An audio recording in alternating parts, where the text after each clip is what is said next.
only entrepreneur here today with the goal to be put out of business.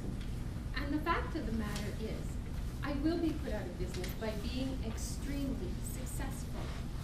And I have a funny feeling you're going to help me get there. My name is Veronica Lockyear. I am the founder of Glass Tower Offices Corporation, or we call it GTOC. I am also a first-year business admin student at Loyalist College and program manager for Bullpen Enactus.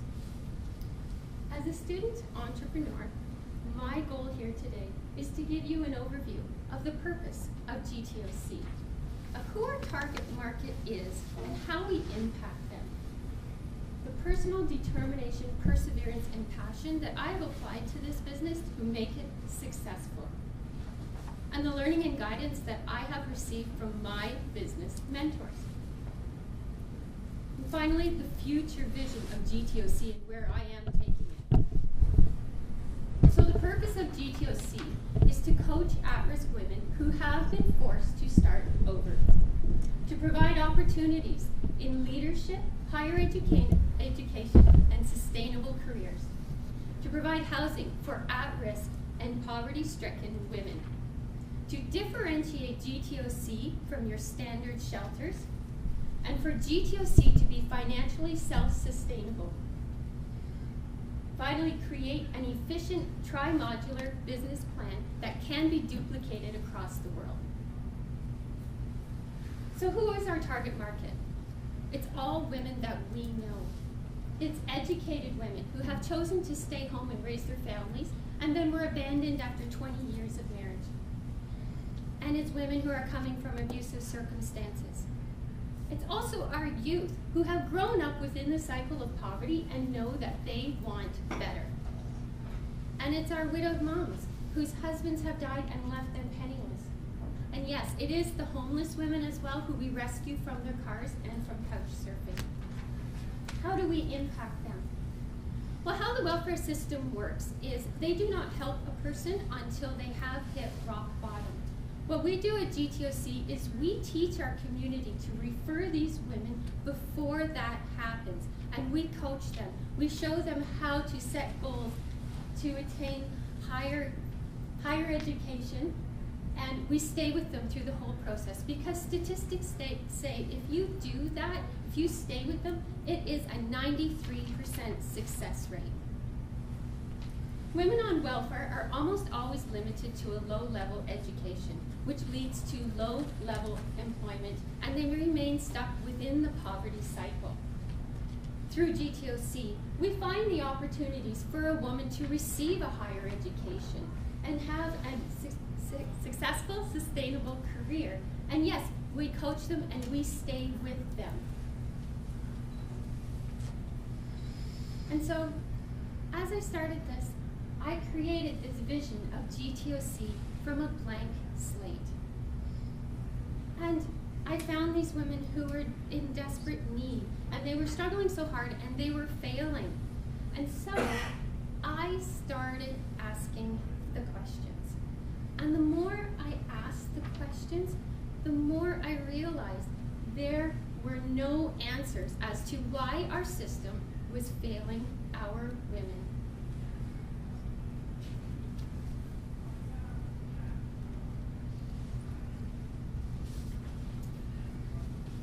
And then I have this little tenacious beast inside of me. Once I start something, I move forever forward.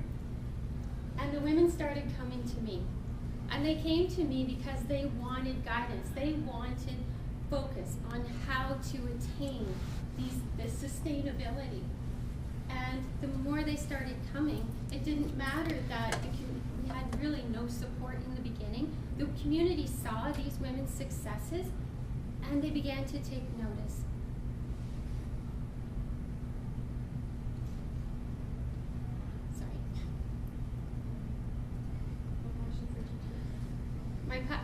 My passion for GTOC has led me to take on 2 and 3 jobs to sustain it financially in the beginning stages. However, within a few short years, we were operating at full capacity. And what happens when you're at full capacity is you have to turn away women. So it's time in this business plan to move on to the second stage. This is something I'm very proud of. I have created this business model, and I call it the tri-modular business model. It involves having 3 stages where one opens at a time and supports the opening of the next. So stage 1 is Rose Hall. This is the first home that I opened, and it is, I lived there with my kids for 10 years, and in 2010 I invested $20,000 to renovate it to a level that I believe women deserve. Stage 2 is Little Teresa House. So when my kids and I moved out and opened up Rose Hall, we went to a renovation house, and we now live in it and are renovating it. When we left all our furnishings behind, and we left with a suitcase, an air mattress, and a coffee maker. And this is what we do. All this furniture is donated to us, and it stays with the women. When I open Little Teresa House, again, the kids and I will move out, and we're going to move to an income-producing property. And this is just a sample. However, this property is to have small apartments because not all women can live in a communal atmosphere. It's to have commercial rental income space and the offices for GTOC.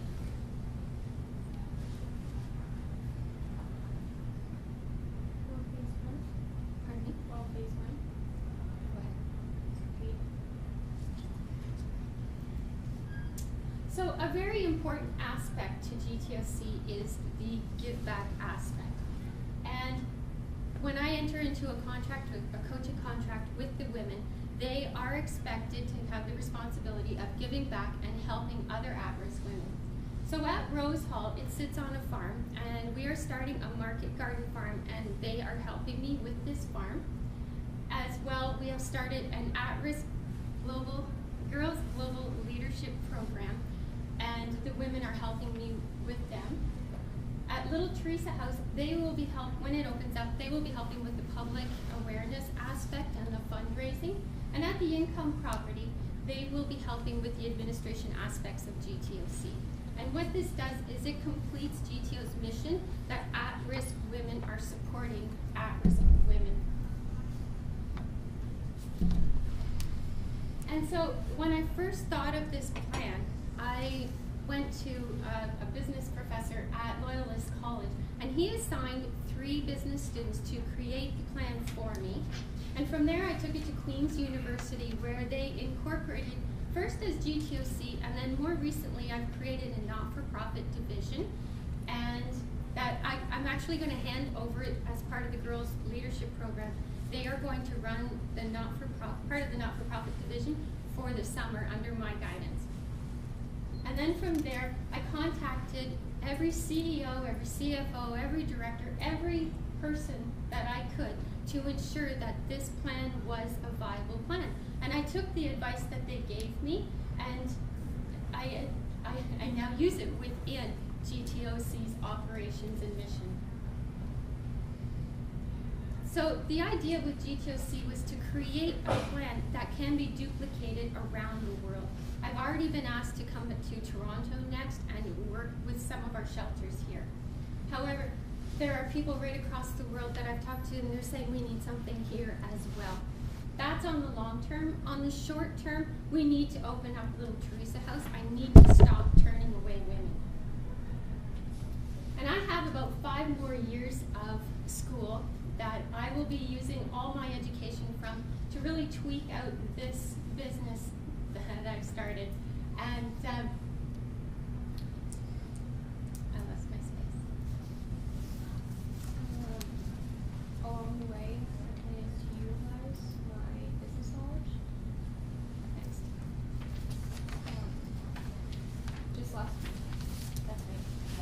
And actually, I was quite excited because of all the research I've been doing and all the people I've been contacted. Just last week, the UN invited me out to a conference on global dialogue on alleviating poverty.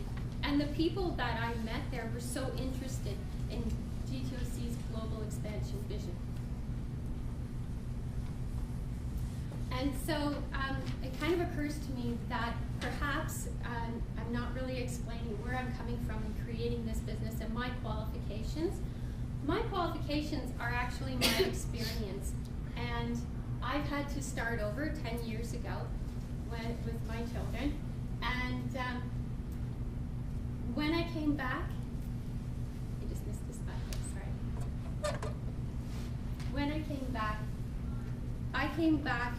after collapsing from starvation, and a friend of mine found me and convinced me to go to welfare. And when I went to welfare, they told me that I was too ambitious. This system was not created for people like me. So I created GTOC for women like me, women that are falling through the cracks in society.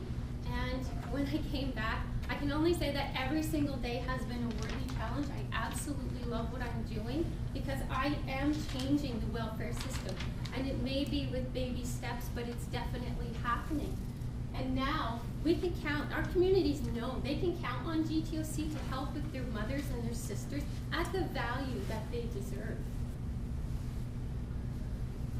And then I keep going back to that tenacious little beast in me that's going to talk to you today and say, this is your opportunity to step forward and support the efforts of GTOC by helping me to show the world that there is assistance out there for them, so that the global women everywhere know they have somewhere something that they can do. And I would really like the help on making it the biggest success, so that out there in the world, global women no longer require the services from a company like mine. And in doing that, I get put out of business. Thank you.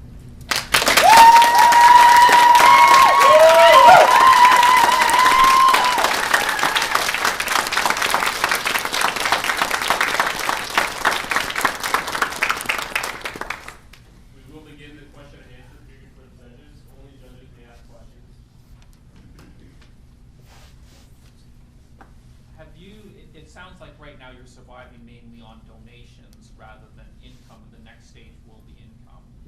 Is that correct, first of all? Well, how I have it set up is the way the welfare system, they have housing allowances.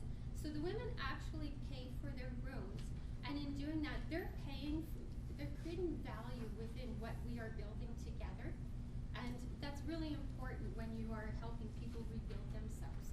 So what percentage of your revenue today is donations, and what percentage is revenues from things like the housing allowance? I don't receive financial donations. We receive furniture, food, and whatever is needed. I do a call out, and the community brings it in.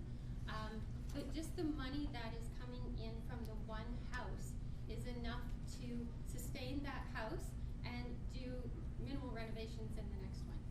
Okay, so do you have an idea of either the investment required as dollars or the time it's going to take to fill the circle and get that third space up and running? I do everything on a 5-year plan.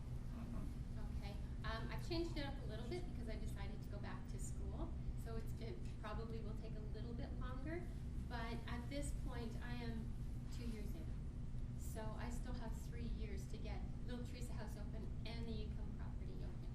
And you figure you can do that just from cash flow of the businesses itself? You don't need added investment to do that? There's different programs that I can tap into. For example, Little Teresa House, instead of making it a house of rooms for women, if I turn it back into a duplex, then I can go through affordable housing and they will give me grants to assist. So there are little ways of doing it that will shorten everything down. However, we can do it without, and that's the main thing. We don't have to rely on it. Yes. So I take it part of your model is that if a person on social assistance to pay a portion of that in the market for rent, they've got nothing left to be able to improve themselves and move forward. So your model is the rental portion much smaller than what they would normally pay. I actually consulted with affordable housing to see what would be an acceptable amount, and they said I was way below what they considered acceptable. One second additional question. There's a lot of services out there, but the dots don't connect, and I think that's so. Do you utilize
you could tell us a little bit about how you're distinct from other services that are in the market. Because I can only look at the Toronto market and say, we have a lot of different kinds of programs, as somebody pointed out, that are often not connected, but there are a lot of programs in this space. And I wonder if you could tell us a little more about your core offer and how you're unique from others. One of the things that I do that